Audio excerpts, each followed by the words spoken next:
going to need to slide her husband a copy of that prayer everybody's been asking for. Because her hubby is in trouble. And whether you're into football or not, I gotta gossip about this with the girls and the gays, so I'm gonna explain it in a way you can actually understand.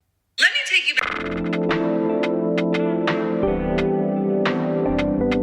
back to Seattle. This was the most celebrated and exciting part of Russell Wilson's football career. The best way I can describe it is this was his high school era, okay? And he was the most popular kid in school. He was on homecoming court back-to-back years. He didn't win, but he was close.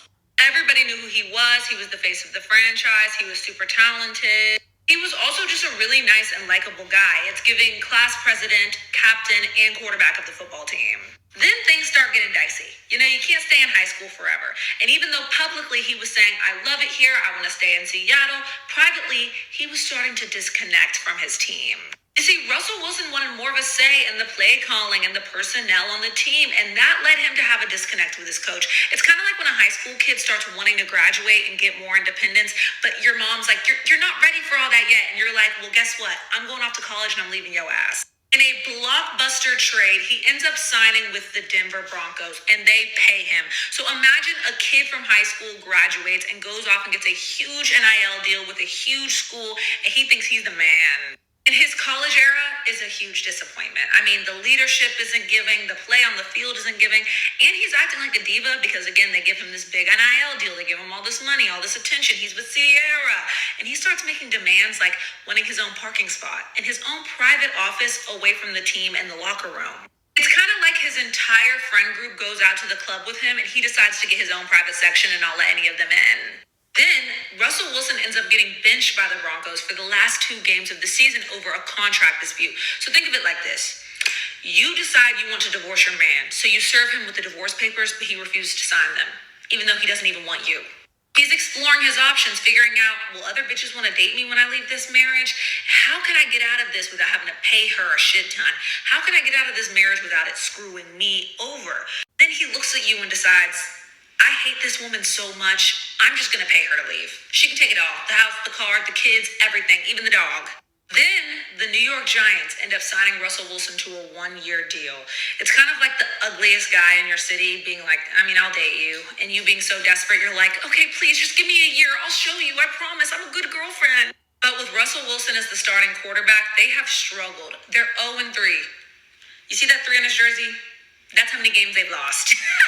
It got so bad he was getting booed by their own fans, and they were chanting for the team to start their rookie quarterback. And that's exactly what they decided to do. They decided to bench Russell Wilson, and they're going to be starting Jackson Dart.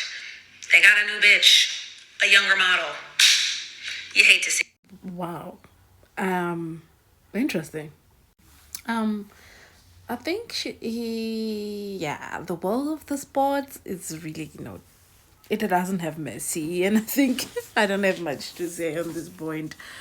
What do you think, guys? Really, it's really sad to find out that Russell Wilson is in the situation that he is. I hope that for what it's worth, he invested his finances and his wife as well. They can, make up their lifestyle, I think as well the ego got to him. He has the baddest wife in the game. He has all those kids and the fame, and everything gets into your head at some point. I think that's what happened to him. There was no really time for him to really understand what he's actually putting himself into, So actually, I'm hoping for the best for the family.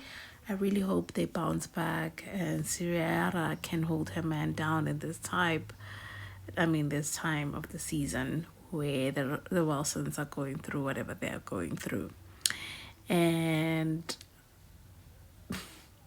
how she narrated the whole thing kept me intrigued because I didn't know that it was that bad. And I think you could tell it, but he was prolonging it. I think it's time to get out gracefully.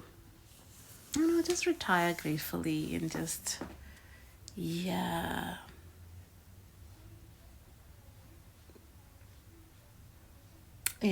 out gracefully while you still have time.